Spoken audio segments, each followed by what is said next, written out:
Muito bom, gente. Boa noite. Saudações para todos. Que nós todos possamos absorver a paz de Jesus, a fim de que nós todos possamos viver em paz. Sem isso, não teremos aquilo. É com alegria que vamos estudar um pouquinho de assuntos na noite de hoje. Só que, como tem pouquinha gente, eu queria convidar o pessoal para vir aqui mais para frente. Aqui assim, ó. Porque, por favor, vem aqui mais para frente, né? Porque aí a gente fica perto. Poucos perto é melhor do que muitos longe. Não é? Eu estou aqui com um estudo de um livro que eu vou ler uns pedacinhos e conversar com vocês sobre isso. Porque, esse livro aqui é um daqueles que a gente precisava de ler constantemente. Pedir para o pessoal ler isso aqui vai ser meio difícil. Não é difícil pedir, é difícil ler, né? Porque esse livro chama-se Nos Domínios da Mediunidade, é do André Luiz. É um livro tido como, assim, muito bem escrito e numa linguagem muito boa, muito adequada, mas uma linguagem erudita. A gente não conversa do jeito que está escrito aqui. A linguagem aqui é acima daquela que a gente usa para conversar. Né? E então, aí, quando a gente vai ler o livro,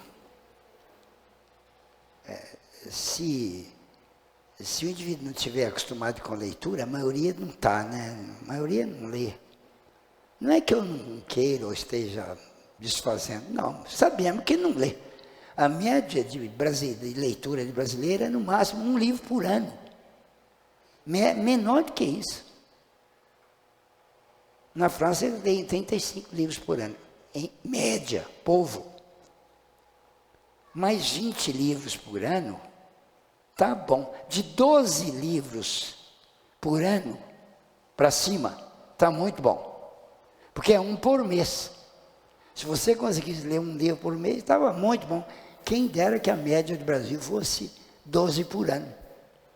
Quem dera. Mas é menos de meio por ano aqui no Brasil. E porque o pessoal não tem sido muito motivado. A gente não aprendeu a ler direito.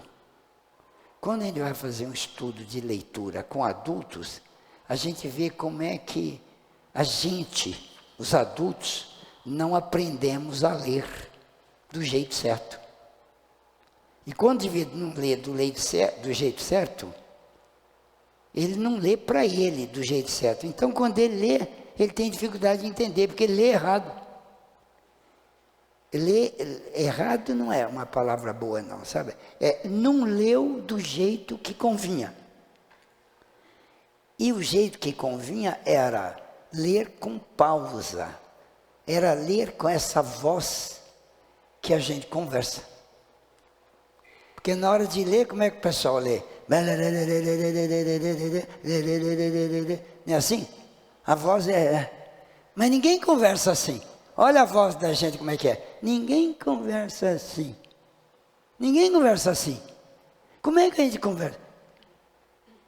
A voz da gente na conversa, ela faz isso, não faz, ela modula. E na leitura, o pessoal não modula.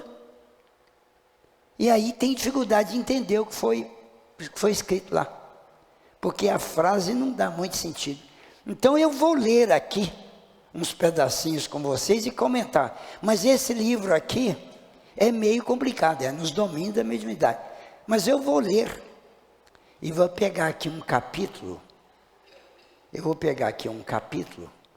Esse capítulo é tão importante. Aliás, tem 3 partes aqui nesse livro que eu copiei e resumi, porque elas são muito importantes, que são os 3 discursos que tem aqui. E 3 discursos de instrutores. E eu, então, copiei aqueles discursos para o meu uso. Copiei para mim. Copiei e ajustei, formatei bonitinho assim, com letra colorida e tal. Porque eu adoro ler bonito, sabe? Quando está bonito lá, eu adoro ler. Então eu faço ficar bonito para eu poder gostar. E como é muito importante aquilo... Agora, esse capítulo aqui, esse capítulo 13 aqui do livro, que é, eu acho sensacional esse capítulo, chama Pensamento e Mediunidade. E eu vou falar disso aqui para tirar umas conclusões com vocês sobre carnaval. Mas vamos tirar aqui do livro. Então, aqui nesse capítulo 13, é uma sessão mediúnica que o André Luiz descreve. Ele conta, visto lá do além, com a linguagem dele, sobre uma sessão mediúnica de um centro aqui na Terra. Ele não fala que centro que é, mas eu acho que esse centro não existe não, sabe? Eu acho que ele criou esse centro, porque esses médios aqui são muito bons. Médio desse jeito que está aqui, não tem não, é difícil de... Não tem, né, o normal nosso é mais para baixo um pouquinho. Assim como oradores, né? Os oradores espirituais lá, aqui na Terra, não tem daqueles. Esses discursos que eles fazem aqui, ó. Aqui na Terra ninguém faz aquilo. Nosso aqui é mais para baixo um pouquinho. Quer dizer que a gente, como orador espírita, a gente já sabe que a gente cai mais embaixo, né? E é o povo, né? Porque nós fazemos parte do povo. Agora, com um pouco mais de experiência, a gente pode compreender o que está escrito no livro lá, para poder explicar para as pessoas, companheiras da gente, que às vezes não tiveram a chance de ter um estudo maior um pouquinho, onde pegou mais experiência, né? E então é isso que nós vamos fazer.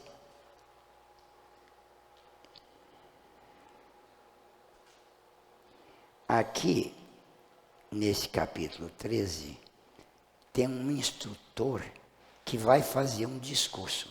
É aquele discurso do fim de sessão. A sessão mediúnica terminou, e aí, na hora da prece de encerramento, eles fazem uma vibração. Aliás, todo centro faz isso. Faz uma vibração ali e dão a palavra para algum espírito amigo que queira transmitir alguma mensagem. A gente espera que a mensagem seja mesmo lá, dessas bonitas, né? Que geralmente não tem por aqui. Mas nesse livro aqui tem, porque, como eu disse, é uma sessão muito especial essa aqui do André. Então a médium incorporou, mas antes, o André Luiz descreve como é que a sala mediúnica foi ficando. Então ele está falando de uma médium muito boa, ela era excelente como pessoa. E por isso, que se não for uma pessoa excelente, não vai ser médium excelente. Porque não há médium bom sem homem bom. Isso é uma linguagem que Emmanuel usa. Quer dizer que você precisa ser bom sujeito, e ser bom sujeito é fogo, né? Nós aqui estamos tentando melhorar. Vamos chegar a bom sujeito mais para frente. Eu, por exemplo, falando isso mais de mim, né? Que é o único que eu conheço razoavelmente sou eu. Eu sei que eu não sou bom sujeito, eu sou um esforçado para ver se entro um pouco na linha, né, do bom sujeito. E essa senhora aqui chamava Celina, lá na sessão, ela era médium. E ela era do tipo da pessoa chamada bom sujeito. Então, o instrutor Aulus estava explicando para o André Luiz a respeito da Celina. E ele fala assim, para o André. E o André depois escreveu aqui no livro. Celina conhece a sublimidade das forças que a envolvem e entrega-se confiante, assimilando a corrente mental que a solicita. Uma corrente mental que vem sobre os médiuns e ela é capaz de captar a essência daquela corrente mental para ela então ficar na consciência da mensagem. Irradiará o comunicado, lição, quer dizer, ela vai falar, vai passar, vai irradiar para os outros, né? Não é irradiar pelo rádio, não, é irradiar sim. Eu aqui, por exemplo, estou irradiando para vocês, né? Irradiará o comunicado, lição, quer dizer, vai receber um espírito para dar um comunicado, lição. Automaticamente, qual acontece na psicofonia sonambúlica. Na psicofonia é quando o médium fala. O médium fala assim, com o espírito nele, falando por ele, né? Isso é uma psicofonia. E a sonambúlica é quando o médium dissocia completamente. Isso é raríssimo, porque todo médium dissocia um pouquinho. Dissociar quer dizer perder um pouco a consciência. Porque na hora do transe há uma perda de consciência. É um começo de dissociação. Todo médium faz isso, dissocia um pouquinho. E o treinamento é para ele reduzir a dissociação, para ele ficar consciente. Isso no treinamento que a gente faz no centro. Porque não interessa médium inconsciente, não interessa. Por uma série de razões que agora não é hora de falar disso aqui. Eu não vou entrar. Mas não interessa. Então, ele está fazendo uma comparação aqui, que ela fará como se fosse do tipo dos médiuns sonambúlicos, né? Porque o amigo espiritual que vai dar a mensagem lhe encontra as células cerebrais e as energias nervosas. Quer dizer, ele manda a mensagem cai lá no cérebro dele, nas células lá do cérebro. E as energias nervosas. Quer dizer, o médium tem uma certa energia que é aquela que ele usa para funcionar. Então, quando o espírito irradia a mensagem dele, a energia do espírito lá, a mensagem, vem e alcança as células nervosas, as células cerebrais, e entra em conjugação com as energias nervosas do médium. Quais tecla é coisa de piano, né? Quais teclas bem ajustadas de um piano harmonioso e dócil. Quer dizer que é isso que o médium precisa ser. Um piano harmonioso e dócil. Então, quando o espírito mandar a mensagem, ela vai bater no cérebro dele, como se estivesse batendo nas teclas de um piano dócil. E aí o piano vai, as teclas vão fazendo som e a música vai saindo, e quem está tocando é o outro lá adiante. Só que aqui não é tocando, ele está dizendo quais, como se fosse, né? Porque ele vai irradiar, o médium vai captar e falar. Ficou claro isso?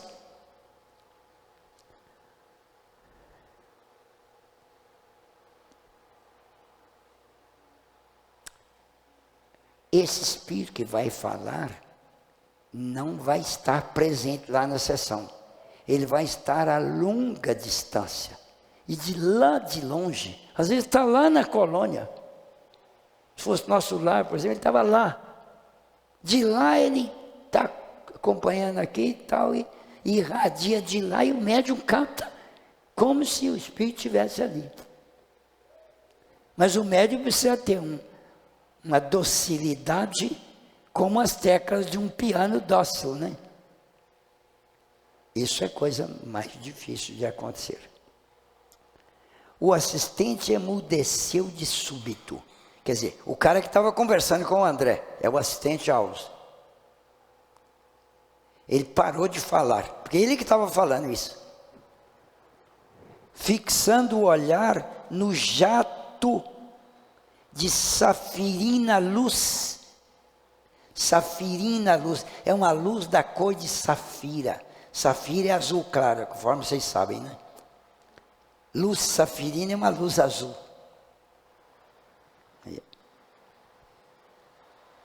Que se fizera mais abundante na sala, a espraiar-se em todos os ângulos do recinto. Então aquela luz bonita apareceu, começou a irradiar, aí o instrutor Aulus identificou que era chegada a hora em que o instrutor de mais alto ia comunicar, porque o próprio ambiente luminoso da sala mudou. Agora, de onde que veio essa luz? Sei lá, veio do além, né? É uma luz. Porque as luzes aí, espirituais, as luzes da sala mediúnica, vista pelo lado espiritual, são muito bonitas. A gente que não vê.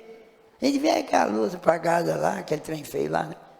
Luz escura, tá, gente? Aliás, luz escura. Escura é a ausência de luz. É isso que a gente vê, né? Mas lá no além não. Aí a sala está com luzes coloridas, luzes diferentes, bonitas. Que é uma beleza, eles falam. Contemplei os circunstantes. Fala o André Luiz, quer dizer, escreve aqui, né? Ele está falando. Contemplei os circunstantes. Quer dizer, olhei para as pessoas lá. O rosto da médium refletia uma ventura misteriosa e ignorada na terra. Vocês já viram um rosto refletindo uma aventura, uma alegria, uma espécie de felicidade misteriosa, sublime, desconhecida? A médium. Onde é que ela arrumou aquela cara? Ela não fez aquilo, não. A cara dela automaticamente atendeu conforme o que ela estava sentindo lá dentro. Ela devia estar sentindo um êxtase de alegria, né? E a cara dela acompanhou sem ela não planejou isso. E o André viu a cara dela e falou assim: nossa, o negócio ali está bravo, tá? Deve ser alguma coisa, quer dizer, muito bonita assim. O júbilo é alegria grande. Júbilo. Que a possuía, como que contagiara todos os presentes. Todos estavam com aquelas caras também, alegre.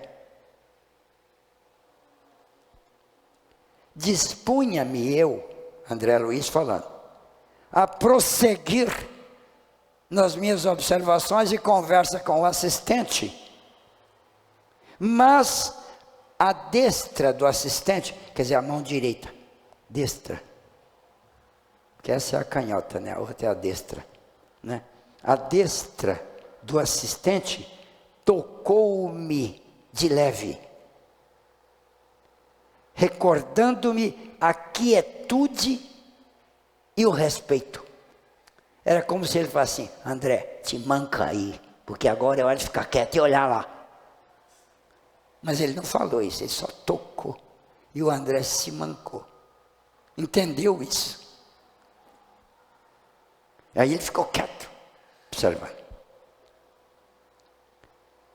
Foi então que a voz diferenciada de Celina, quer dizer, uma voz diferente, não era a voz normal dela, era um outro tipo de voz,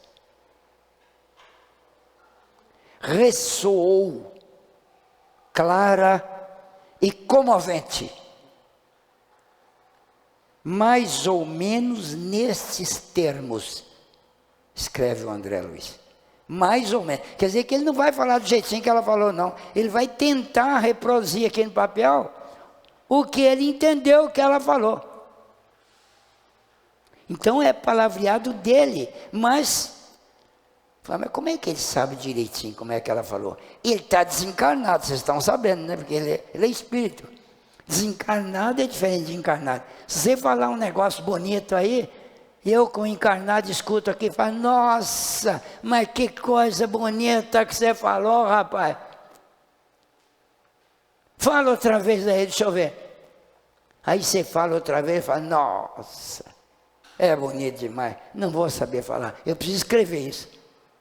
Porque se eu não escrever, eu não vou saber falar aquilo que o outro falou lá. Mas lá não, o cara está desencarnado, a memória lá é outra coisa. A pessoa fala lá, ele gravou aqui. Depois ele fala o que ela falou, como se tivesse gravado. Ele repete a gravação. Por isso que esses caras escutam e falam.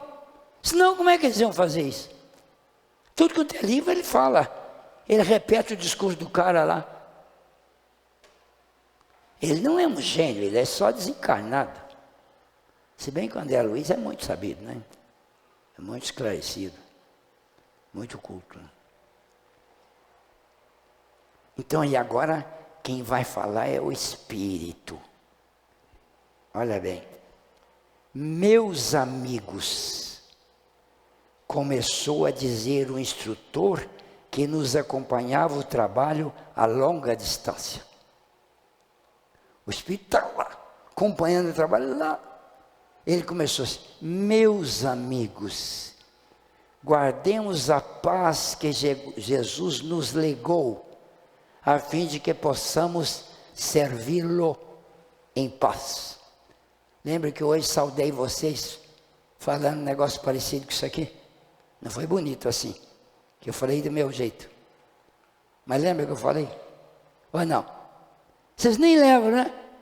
Vocês não estavam ainda, não? Não tinham chegado, não? Lembra que eu falei uma saudação aqui sobre a paz? Como é que foi? Tudo encarnado, ô trem chato. Chato ser encarnado, né? Se vocês fossem espíritos, vocês sabiam. Mas todo mundo encarnado aqui. Eu já sabia.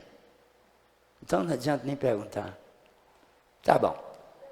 Vamos continuar porque nós somos felizes encarnados. Ninguém aqui quer desencarnar, quer? Pois é, então vamos ficar quietos. Aí o instrutor falando, em matéria de mediunidade, não nos esqueçamos do pensamento. Aí ele continua, nossa alma vive onde se lhe situa o coração. Eu vou ler, eu vou gastar o tempo todo numa página, eu não vou sair dessa página aqui, porque do jeito que eu explico, demora para danar, né? Mas se não for assim, fica meio difícil, pessoal, acompanhar, porque o estudo, a gente perde. Se você não parar nas palavras, você perde a frase.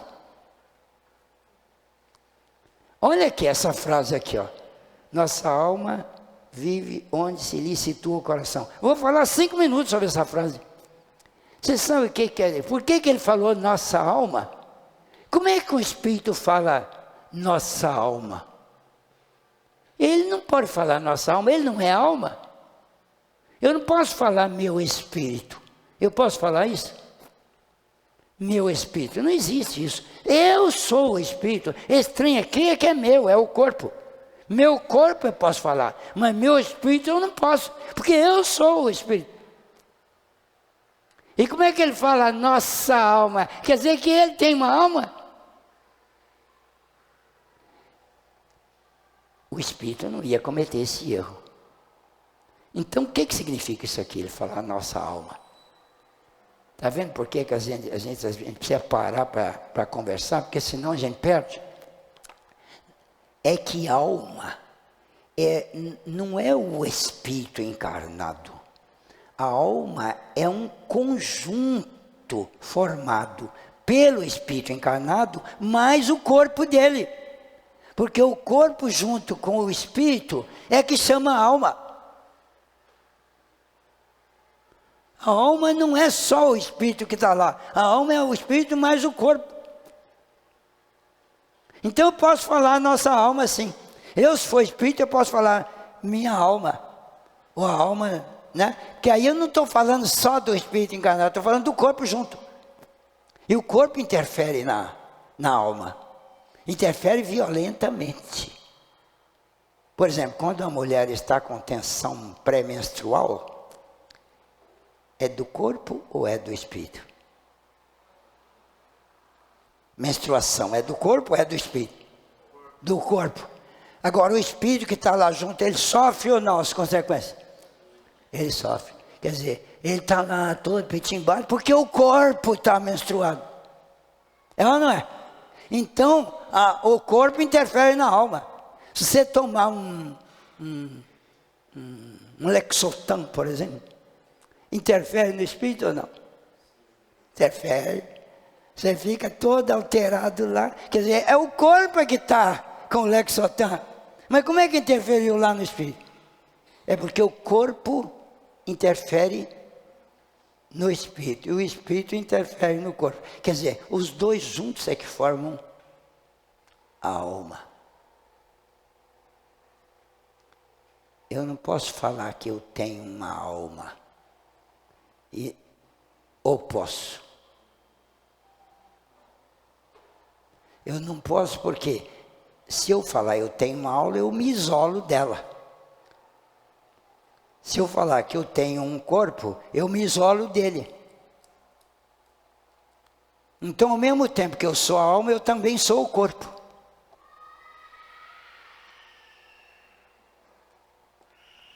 Agora, quando está desencarnado, o sujeito pode falar em corpo e alma separados.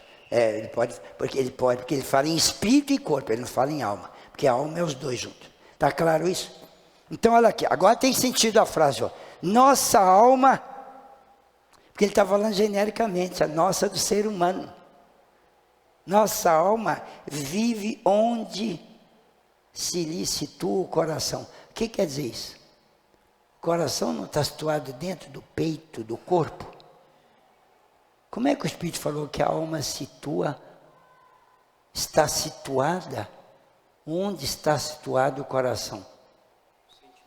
Se a gente pegar no pé da letra, não formou sentido, né? É o quê? É o sentimento, o pensamento. Está localizado onde o coração é uma maneira metafórica de falar o sentimento, a emoção, ou não? Não, você acertou, mas você falou uma frase que não fica muito exata, do jeito que você falou. Mas o que você falou, em essência, é certo. É assim, o pensamento é que é responsável pela situação da alma. A alma está onde o pensamento dela estiver. Mas ele aqui falou, nossa alma situa onde está o coração. Esse coração aqui é que está no lugar de pensamento. Não é no lugar de alma. É no lugar de pensamento. A alma está onde está o pensamento. E o pensamento está onde? Gente, o nosso pensamento é igual uma borboleta.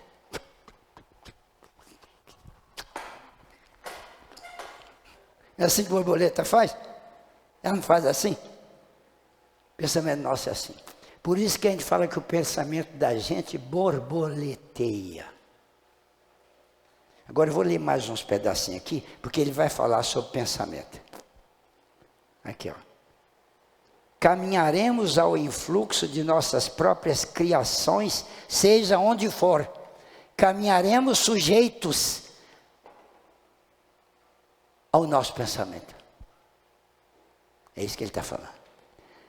a gravitação no campo mental é tão incisiva quanto na esfera da experiência física. Eita, palavreado erudito, não é? É preciso traduzir isso. Porque o pensamento parece que ele fica sujeito ao processo da gravitação. Mas isso é figura de linguagem dele, porque o pensamento não está sujeito à gravitação. Mas, como ele aqui está usando metáforas, é uma atrás da outra, né? Metáfora é figura de embelezamento da frase, né? Aqui, ó. Ele está dizendo que o campo mental, quer dizer, o processo do pensamento, é como se estivesse sujeito à gravitação. Quer dizer, um pensamento gravita com outro pensamento. E como gravitação é a atração de massas, então o pensamento é a atração de pensamento. Um pensamento atrai outro pensamento. É isso que ele está falando. E ele comparou com a gravitação. Então, falando que o pensamento da gente gravita em torno de pensamentos semelhantes. É como se a gravitação, um pensamento, fizesse uma força gravitacional em cima de outro pensamento. Mas tem que ser pensamento da mesma frequência, do mesmo comprimento de onda. Pensamento assim. Não tem jeito de falar que é pensamentos iguais. Não é pensamento igual. É pensamento de mesma frequência. Pensamento que sintonizam. Esse é que gravitam.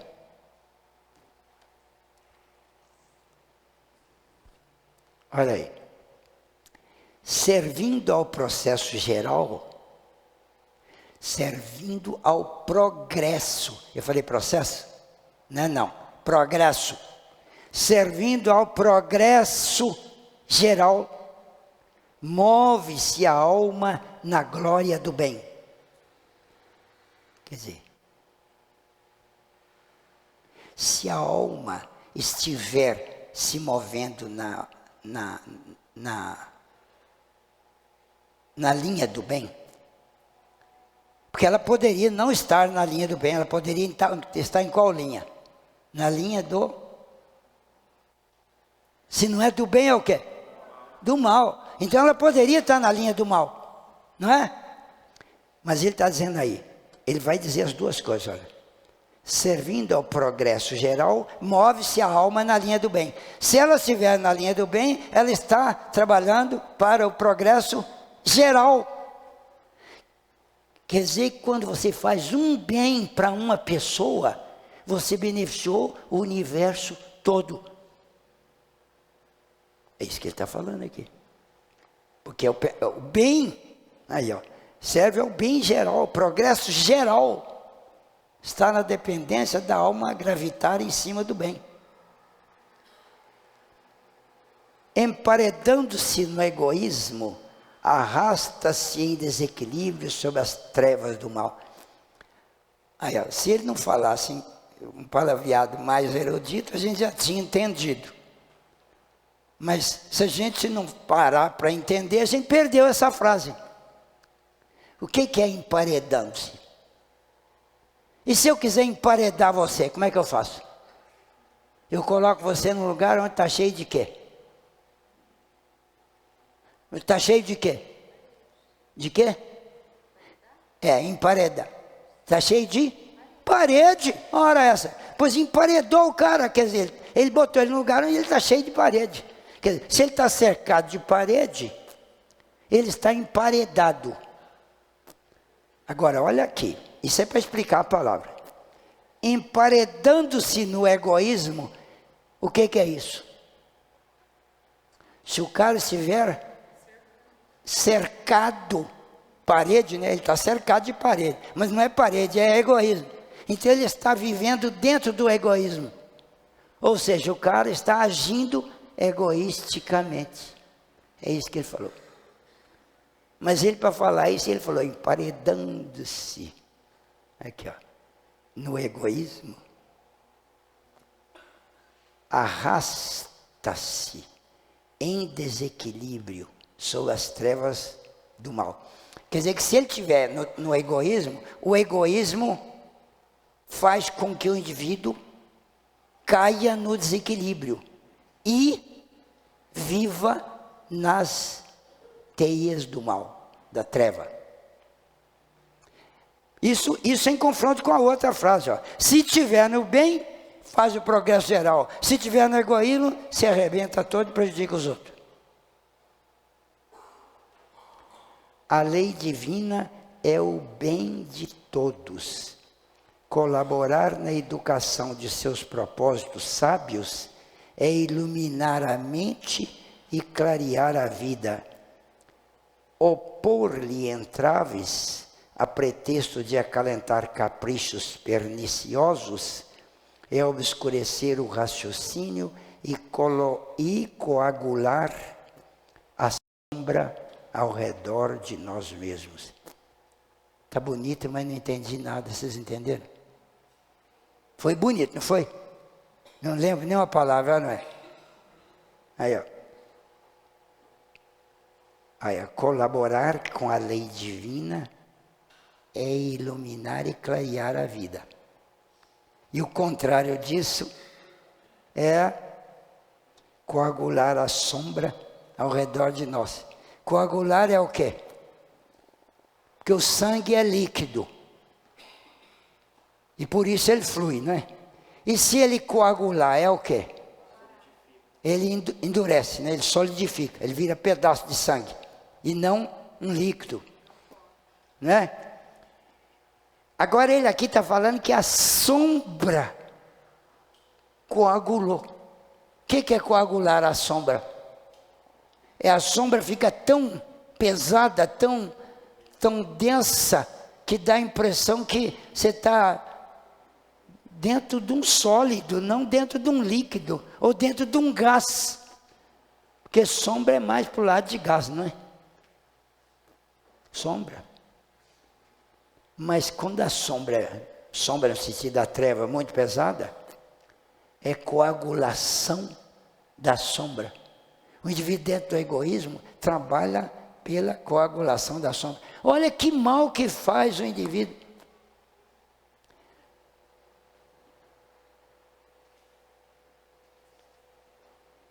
Deixa eu passar aqui adiante. A obsessão. Essa frase é maravilhosa, né? Olha aqui. Olha que beleza de frase, bem falada. A obsessão é sinistro conúbio da mente com o desequilíbrio comum às trevas. Conúbio é intimidade, viver muito próximo, né? Conúbio. Aí, ó. Sinistro, todo mundo sabe o que é, né? Sinistro. Né? Horroroso, tá? A obsessão é o sinistro conúbio da mente com o desequilíbrio comum às trevas. Isso é obsessão. Quer dizer que é uma ligação mental. Isso que é obsessão. O espírito não está agarrado no sujeito, ele está em ligação mental com a pessoa, que pode ser pequena, média e grande. Bom, quando é um, não é outra. Pode ser ou pequena, ou média, ou grande. Ou intermediária aí, né? Tem obsessão de tudo quanto é tipo. A resultante visível de nossas cogitações mais íntimas denuncia a condição espiritual que nos é própria. Essa frase devia ser escrita em bronze e pregada nas escolas, nas repartições públicas, na prefeitura, assim, aqui no centro. A resultante visível de nossas cogitações mais íntimas. A resultante visível. O que é resultante? Resultante é uma força só que é capaz de substituir muitas forças aplicadas. Se eu aplicar uma porção de força num corpo, que tem um corpo, eu aplico uma força uma força nele, outra força, outra força. E essas forças todas, elas dão, digamos, uma força só para lá chamada resultante. Essa resultante, né? Essa resultante, quer dizer, é uma força que substitui muitas outras. Isso é que é resultante. Vocês lembram disso da escola? Primeiro colegial, todo mundo fez colegial. Aí, ó. Então, resultante é uma força só que substitui as outras todas. A resultante visível, cadê? De nossas cogitações mais íntimas. Quer dizer que as nossas cogitações íntimas são como se fossem muitas forças. Por quê? Porque a gente cogita diferente a cada instante, né? A gente não é igual borboleta. Já uma borboleta fez 4 cogitações aqui assim, né? Já fez 4 aqui, ó. A gente cogita diferente. Então, a média das forças da nossa cogitação é que é a resultante que todo mundo percebe. Ou que ninguém percebe, mas é ela que faz a gente funcionar. Por isso que ele falou resultante visível. Todo mundo percebe. A resultante visível de nossas cogitações mais íntimas denuncia a condição espiritual que nos é própria. Então a gente pode saber que tipo de condição espiritual você tem analisando a resultante das suas cogitações.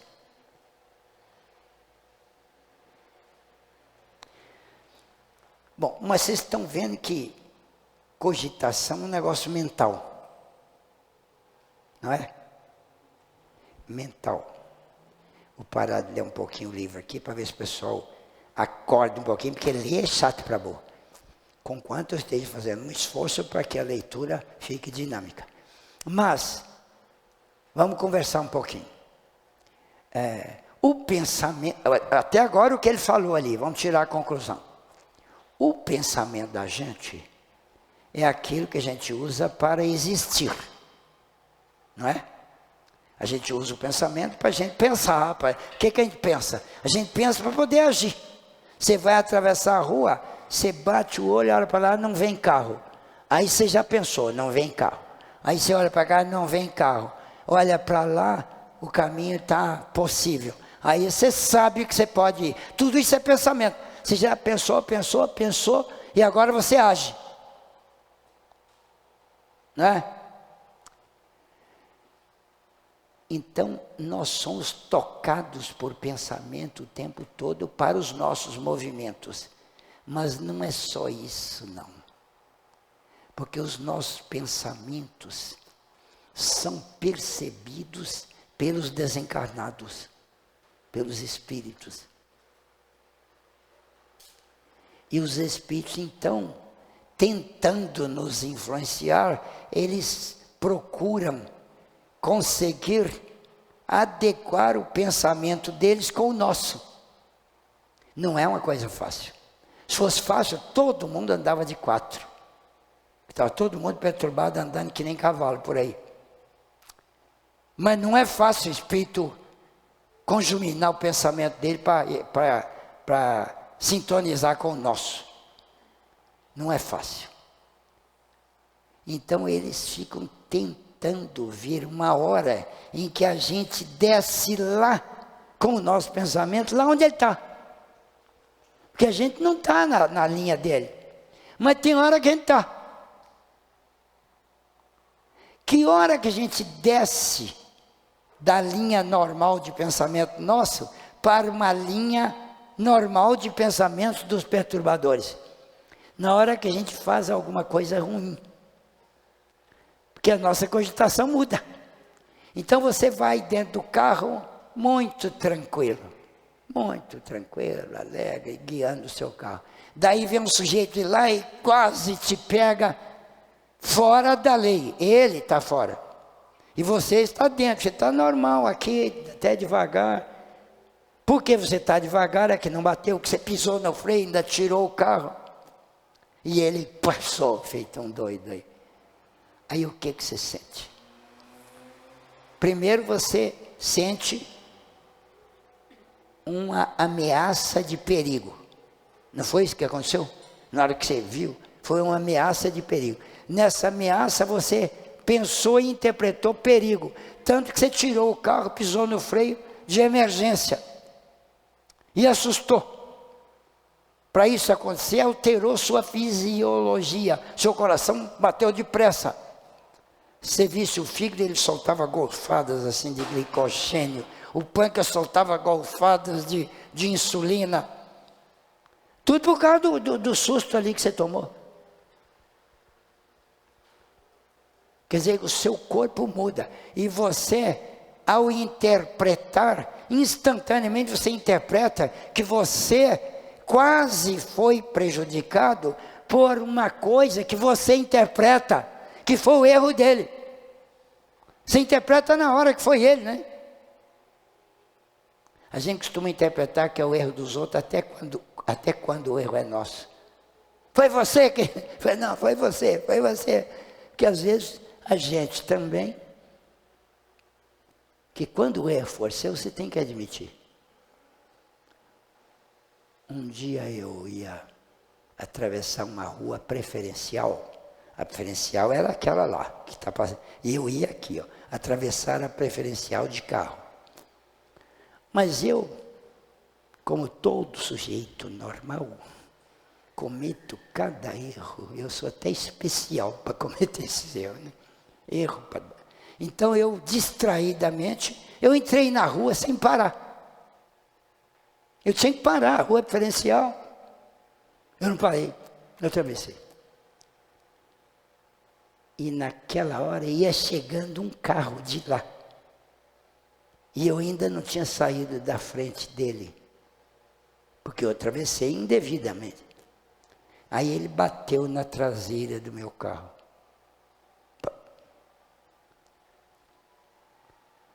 Mas só um de raspão assim.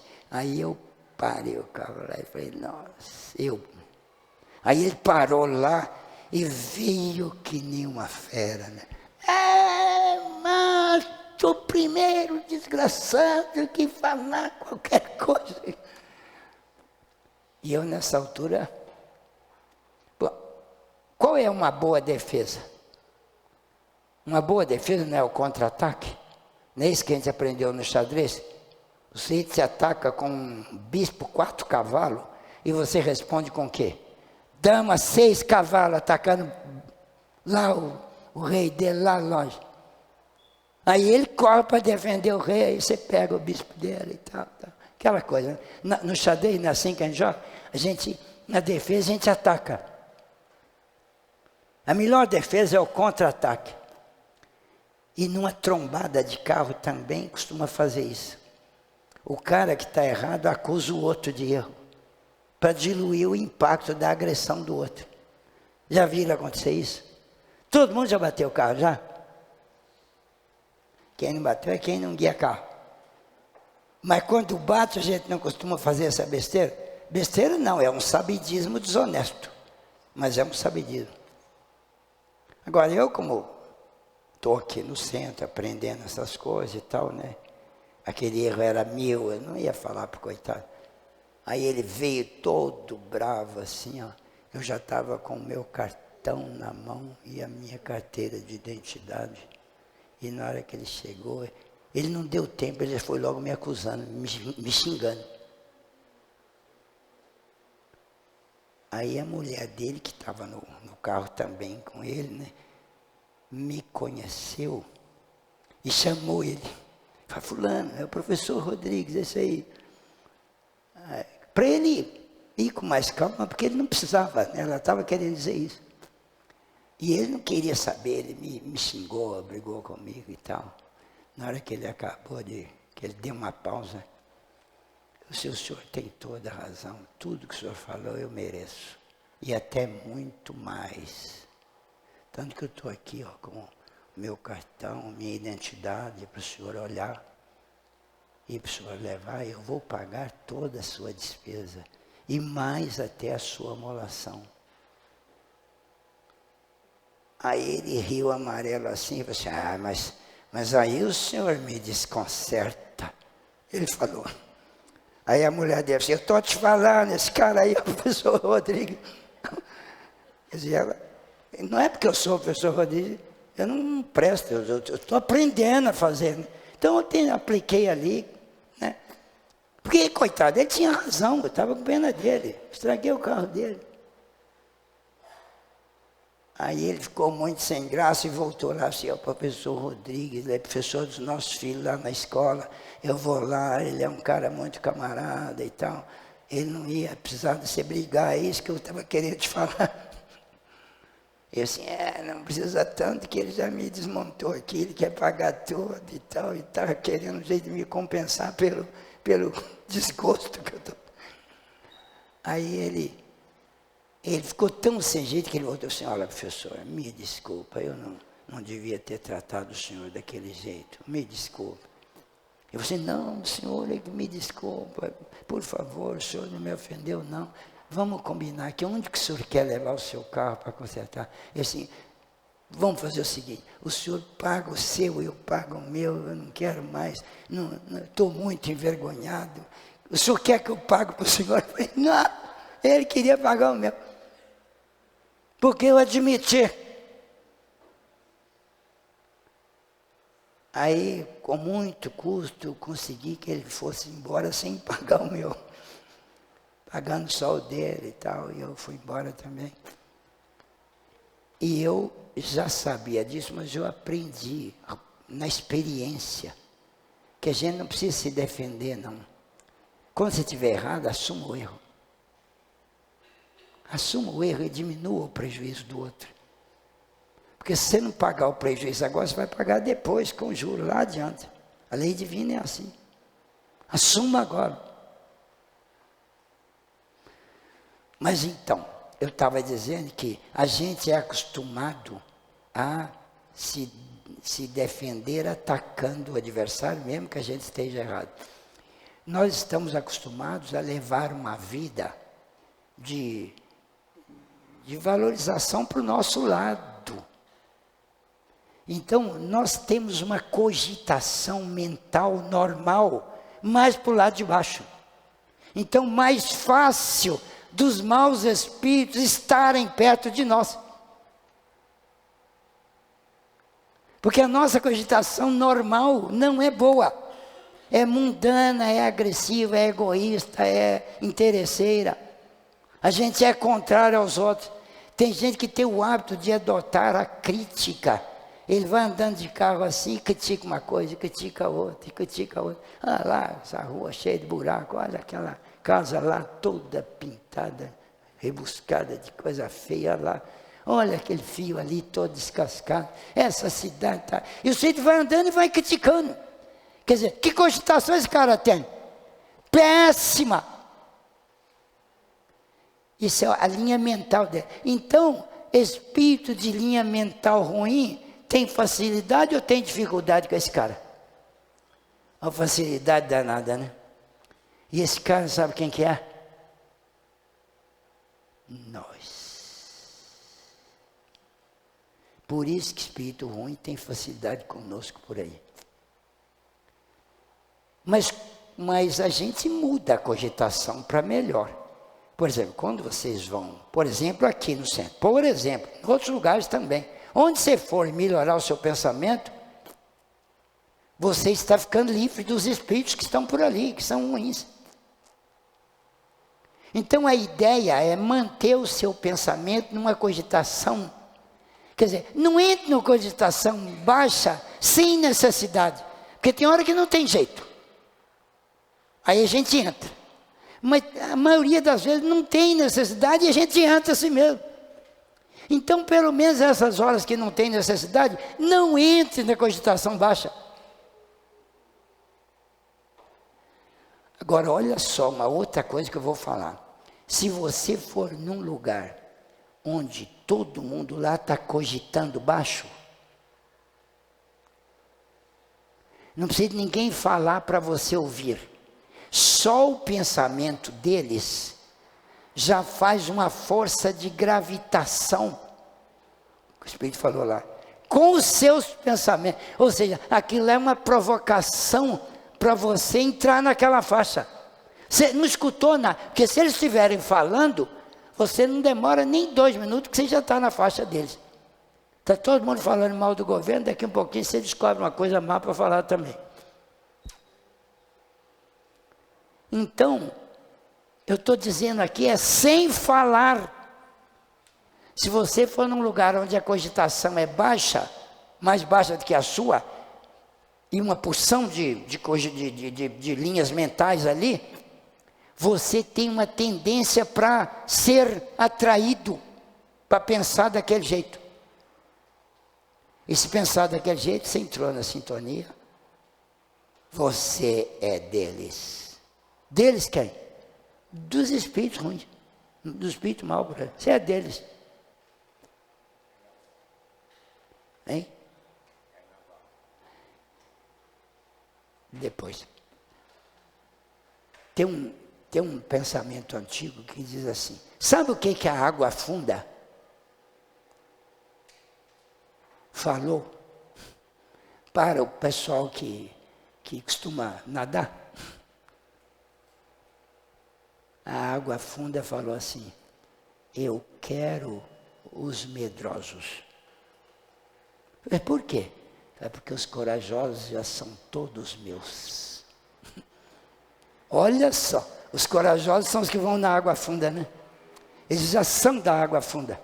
Se ele não estiver muito bem, ela afoga ele lá. Então ela está querendo agora pegar os medrosos, porque eles não vão lá de jeito nenhum. E ela está tentando atrair. Pois bem, espírito é assim como a água funda. Ele quer aqueles caras que estão na vibração boa. Porque os que estão na vibração ruim já são deles. E aí é deles mesmo. Eles mandam no sujeito. Agora vamos falar de carnaval.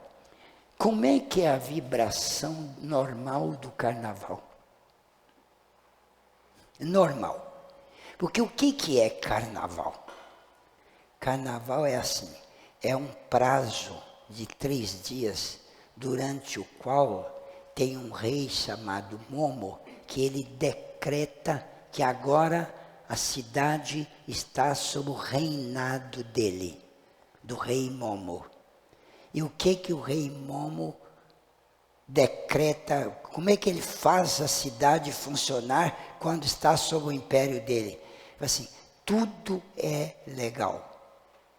Você pode fazer tudo o que quiser. Você pode vestir de mulher, você pode vestir um saco assim, em vez de roupa, você veste um saco e sai. Você pode pintar, você pode sair sujo, chamar bloco do sujo. Você pode fazer o que você quiser que vale. Você pode fazer coisa estranha, tudo pode. Esse que é o reinado de Momo.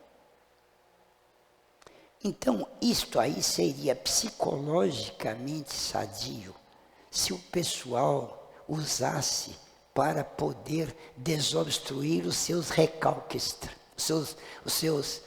as suas repressões. Porque a gente é muito reprimido. Tem muita coisa que a gente tinha vontade de fazer e não faz e tal. Tinha hora que tinha vontade de gritar.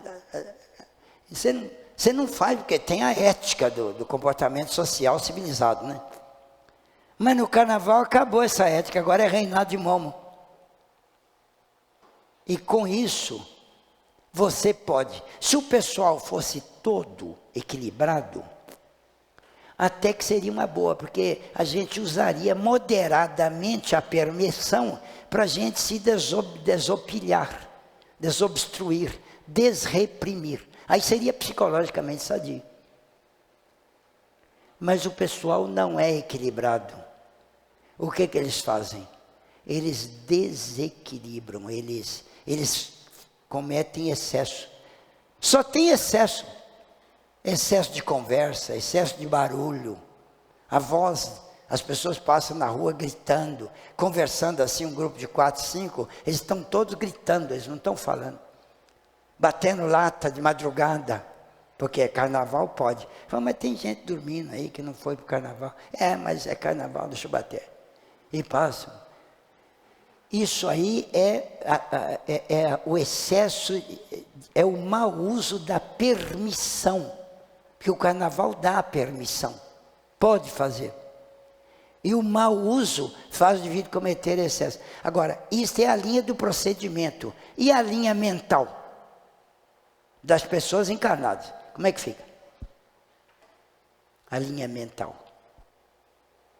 Se o indivíduo faz excesso, porque ele não tem equilíbrio próprio de autocomando, e se ele faz excesso físico, de movimento, é claro que ele faz excesso mental muito maior. A linha de pensamento, tanto que as pessoas falam, eles falam palavrão, eles gritam coisa feia, no clube, coisa, fulano, vai fazendo não sei o quê, coisa feia. Seu isso, seu aquilo, sua mãe é uma capivara. Ele não fala isso, né? Fala um outro negócio. Mas olha só, isso é o excesso, porque o indivíduo, as pessoas são todas reprimidas, e principalmente jovem. Não tem um jovem que não é reprimido. E se o jovem for permitido, ele soltar mesmo para valer, ele vai xingar. Ele tem tanta vontade de soltar energia ruim que está presa nele, que ele vai xingar, ele vai desacisar. E você pode ver que os piores barulhos e excessos são feitos por jovens. Mas tem muito adulto que não cresceu, né? Por dentro, só por fora. E ele é adulto, mas é infantil de tudo. Então ele faz também. Agora imagina que você vai lá num lugar onde tem muitas vibrações normais das pessoas do carnaval, que são todas excessivas e permissivas. Sem você estar naquela faixa, você vai ser contaminado, você vai ser gravitacionado. Por gravitação, seu pensamento vai ser puxado. E você vai sintonizar naquelas faixas, sem você perceber. E aí a espiritada ruim que está lá, porque nessa altura, o umbral todo, lá da beirada do inferno, vem tudo aqui para a terra. Vem tudo, no carnaval estão tudo aqui, ó. O que você vai fazer? Vou faturar uma energiazinha lá, porque energia boa, está escassa agora, vamos lá, vamos faturar. E no carnaval a capetada sai toda do inferno. Quer dizer, os espíritos, que estavam tudo, vem tudo para a cidade, para faturar. E faturar quem? Você. Você não tem defesa. Mas carnaval, eu já vi você falando bem do carnaval. Eu falo, eu tenho um lado bom. Tem um lado bom do carnaval. O lado ruim é isso aí, é o lado da vibração. Mas eu não posso ir lá no clube não. Eu falo assim, pode, você só tem que ter certeza de que você vai sair de lá igual você entrou. Você tem certeza? Porque lá tem uma contaminação do cão.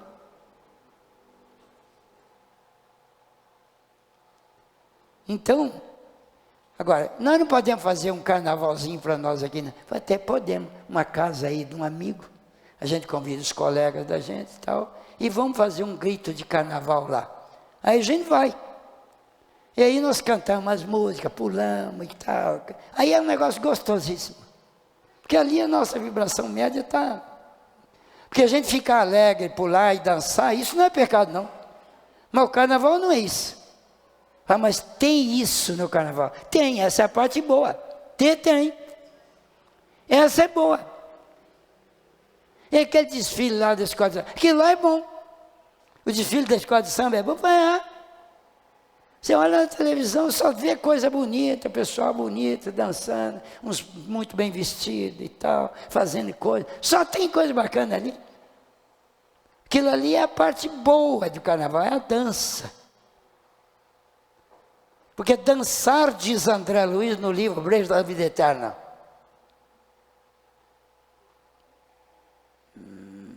dançar pode ser, deixa eu ver se é obreiros ou é missionários. Dançar, não, missionários, é o Alexandre que fala. Dançar pode ser tão sublime quanto a prece. A dança. Olha só, ele compara a dança com a prece. Quer dizer, a dança em si não é pecado. A dança, não é pecado. Com a prece, ele fala, quer dizer que você pode dançar e estar se elevando. Uma dança bem feita, vocês já viram uma valsa bem dançada? Aquela valsa 3, por exemplo, toca aí o poeta camponês do Afonso P, por exemplo.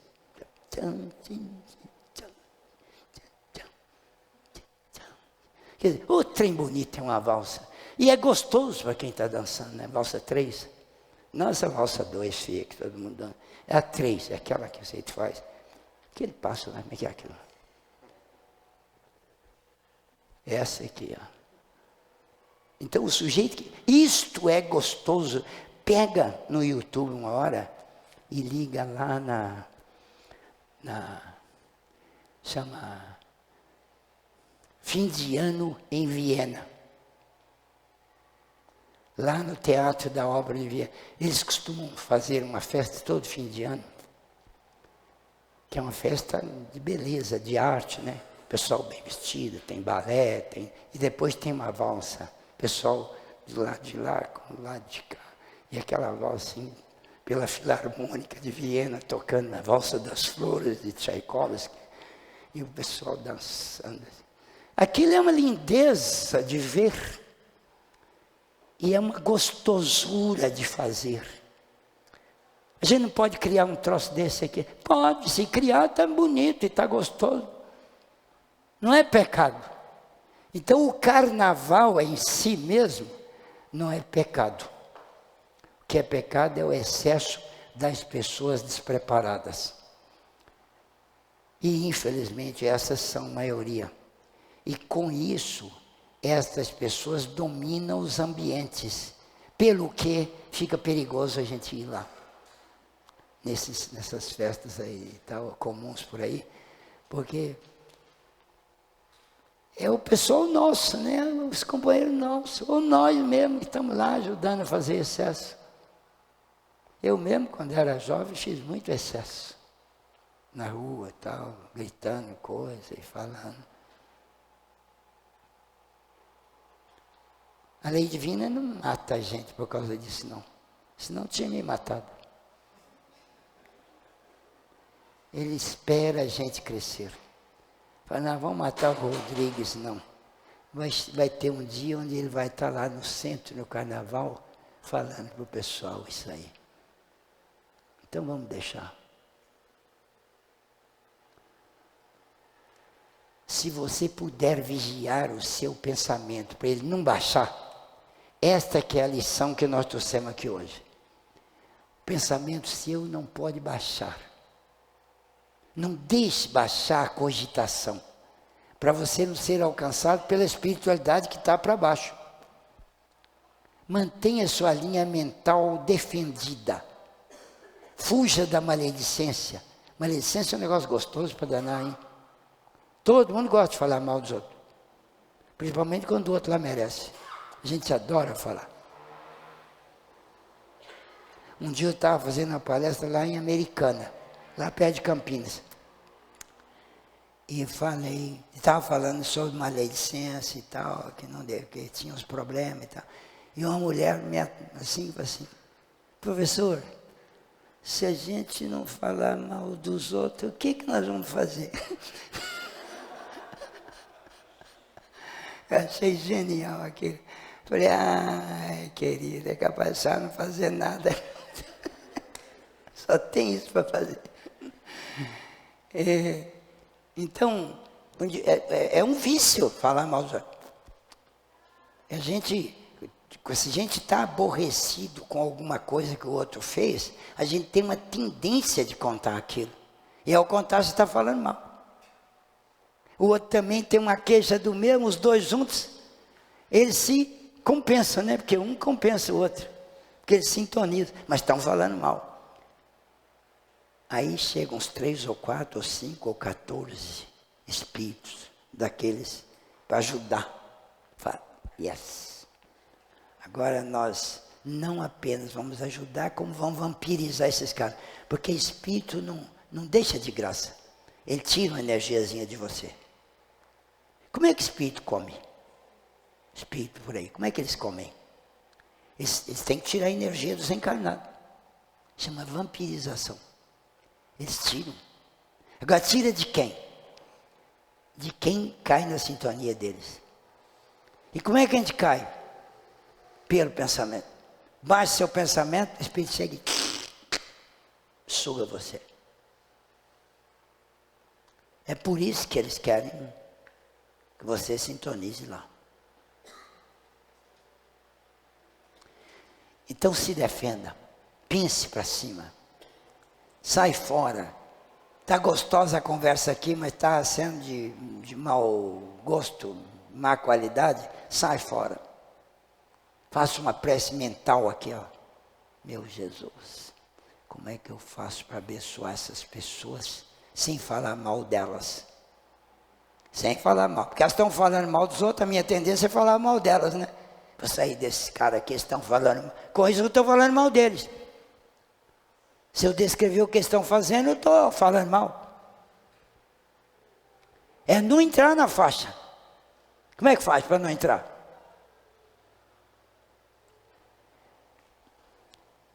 Então, gente,